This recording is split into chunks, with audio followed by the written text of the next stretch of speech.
So ayun, what's up mga chong at mga chang. So ayun, magandang gabi sa inyong lahat. Magandang umaga kung nasang lugar man kayo o kung ano man oras nyo ito pinapanood. Yan, magandang umaga, magandang tanghali at magandang gabi. For today's video ay birthday nga ni Chang. Yan. At plano namin kumain kay Chai Chester sa Rizal. Yan, it's 7:15 ng gabi. So open naman sila hanggang 3 AM. Kasi napakainit bumiyahe naman kasi talaga kanina. Kaya napagpasyahan namin na ayun, matulog na lang. So natulog nga kami. Tulog na lang kami kanina. Ayun nga, wala rin naman kaming budget at na-celebrate na namin ang kanyang birthday last time nung pumunta kami ng Aurora. Yun talaga celebration ng birthday namin ni Chang. So yun nga, bawal nga i-adjust. So yun na lang yung regalo ko sa kanya. Advance gift pwede, pero advance celebration hindi pwede. So ayun. Pero hindi yun yung topic natin for today. Yan. So napapanahon na rin naman. At alam ko namang marami na rin gumawa ng vlog na yan.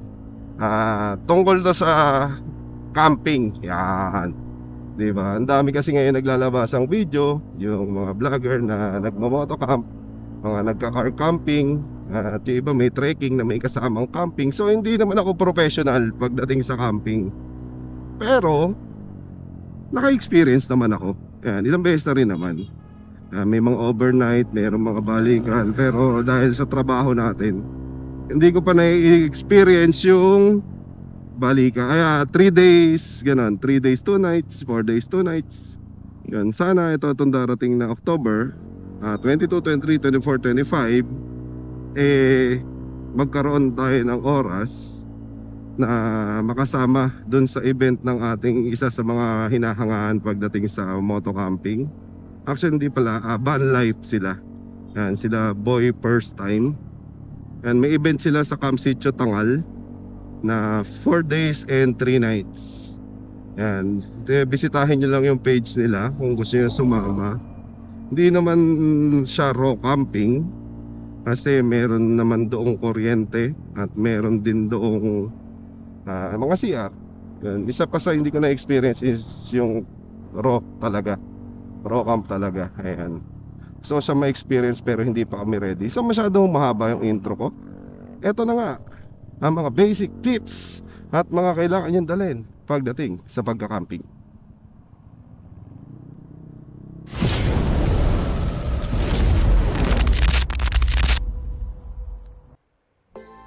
At eto na nga ang mga gamit na basically kailangan ko nung nag-uumpisa ako. Take note, budget friendly lahat ito. Kaya di masyado masakit sa bulsa ang panimula mo, para ma-experience mo rin yung mga bagay na na-experience ko na at ginagawa ko pa rin pagka may pagkakataon. Una sa listahan natin ay ang tent. Oo, tent nga. Kung bibili kayo ng tent, make sure wag na kayo bumili ng mga mura sa TikTok o sa mga online shopping app, kasi ito yung magagamit mo para maging komportable ang pagpapahinga mo.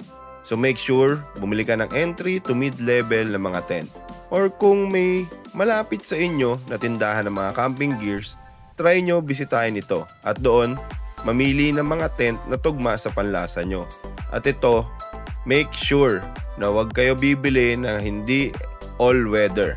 Believe me, dahil naranasan ko na bagyuhin sa isang campsite. At ang nadala namin na tent ay yung hindi waterproof. At ayun, tada! Basa mga gamit namin. Kaya kung ikaw ay bibili pa lang, siguraduhin mo na waterproof ang tent mo. Next naman, after mo makabili ng tent, floor tarp naman, or yung tarp na nilalagay sa ibabaw ng ating mga tent. Or pag maulan naman or medyo basa ang simento, pwede mo rin siyang magamit as floor tarp. So bakit?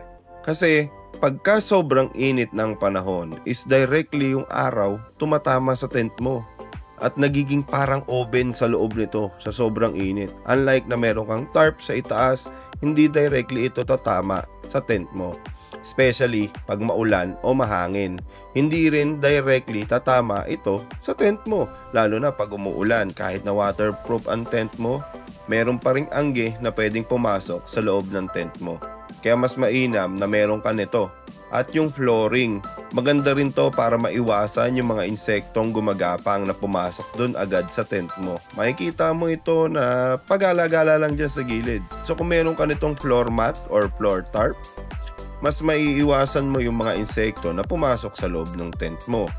And pagka umuulan naman, yung agos ng tubig hindi directly mapupunta doon sa tent mo. Na kahit sabihin nating waterproof tent, kahit papano pinapasok pa rin ito ng tubig.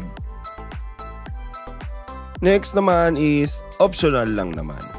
Is yung inflatable bed or yung sleeping mattress na medyo makapal. Bakit? Hindi lahat ng sahig even yung surface. May mga bato, may mga ugat ng puno, or kung ano man sa paglalapagan ng tent mo. At promise, kung di ka sanay matulog sa karton, kailangan mo ito. Dahil sa lamig ng sahig at matigas na lupa, paggising mo sa umaga, kahit gaano kaganda ang view mo, masakit talaga ito sa katawan. Next naman is ang cooking utensils mo. Kalan, lutuan, sandok, pinggan, baso. Ayan, isa ito sa mga kailangan mong unahin. Unahin na rin natin ang kalan.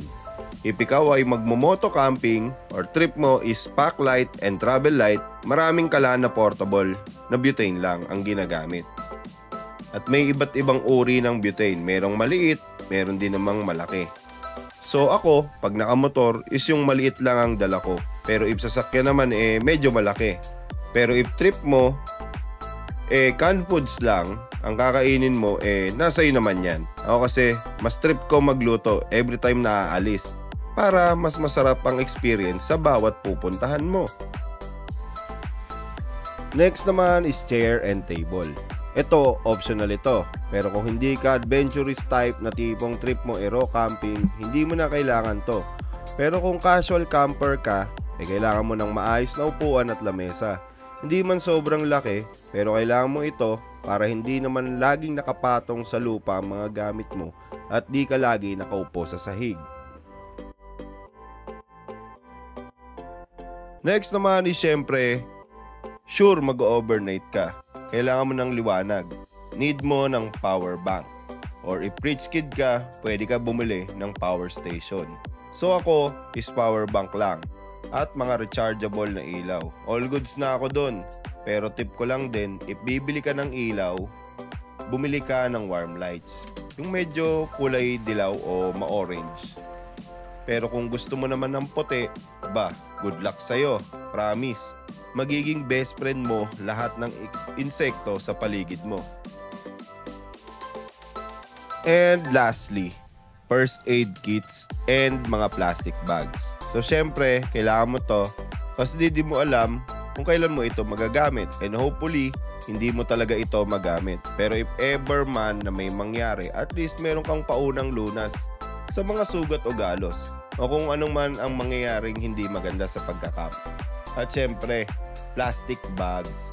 Please naman, ipupunta kayo ng malinis, iwanan nyo rin ng malinis. Di possible, mas malinis pa para sa mga susunod na magkakamp, meron pa rin tayong malinis na babalikan. Hindi man tayo, kundi mga anak natin o po natin, magiging malinis sa kalikasan para mas marami pa tayong panahon na magagamit ito at hindi na lang maging kwento na lang. And so, ito lang naman yung mga basic needs na para sa akin hindi pwede mawala. Kaya if trip nyo magsimula, sana nakatulong itong video ko para sa inyo. And sana next camp magkita-kita rin tayo mga chong. And so yun nga mga chong, hanggang dito na lang muna. At i-enjoy na lang muna namin ang birthday ni Chang. At ito ang clips na kung saan kami pumunta. Walang ilog, walang dagat, walang bundok. Pero meron namang overlooking na view sa city lights. So paano? Hanggang sa muli. Kita kits mga chong.